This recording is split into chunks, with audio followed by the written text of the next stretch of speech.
Paris 2024 live closing ceremony, farewell to the Games.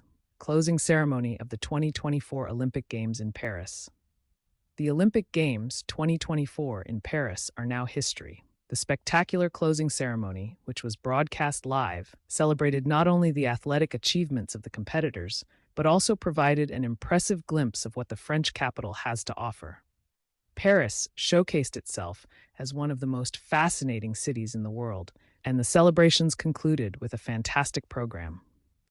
The highlight of the closing event was a colorful parade in which athletes from around the world marched through the streets of the city. Over 10,000 athletes from more than 200 nations participated in this moving moment. The athletes reported that the atmosphere was particularly emotional as they captured the attention of the spectators. Many of them stated that the exchange with other athletes was invaluable to them, even outside of the competition. The atmosphere was enhanced by the melodious music and lively dances that dominated the evening. Additionally, impressive artistic performances took place against the backdrop of famous monuments such as the Eiffel Tower.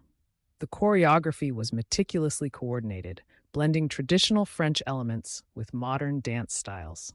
The organizers of the Games emphasized their intention to build a bridge. In this bulletin, the Olympics closing ceremony is underway in Paris.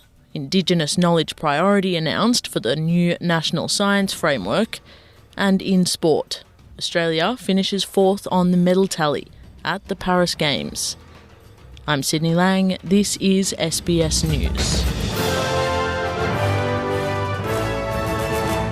The Olympics closing ceremony in Paris is taking place as the Olympic flag is passed to the next host, Los Angeles.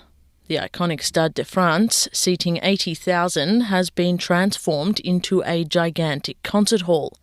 The Red Hot Chili Peppers and Snoop Dogg are among more than 100 performers, acrobats, dancers, and circus artists to feature in the 2.5-hour show.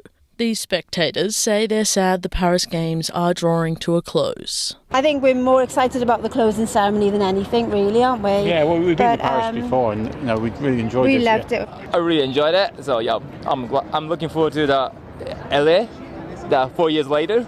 Yeah, I'm looking forward to the next Olympic. Oh, incredible! I can't believe all the games in the middle of all these amazing monuments. I was like living in a dream. The Greens have criticised the federal government for their unwillingness to negotiate regulations for people suffering under the housing crisis. New Minister for Housing Claire O'Neill has turned down policies suggested by the Greens, such as a rent freeze or an increase to funding for public housing.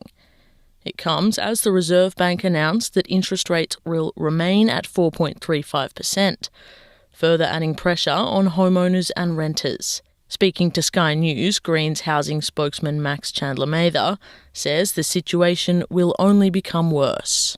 Reality is, if they continue down this path, that's more single mums evicted onto the street because they can't afford the rent, more young people giving up on ever being able to afford to buy a home, more rough sleepers on our streets and tents popping up in parks across the country.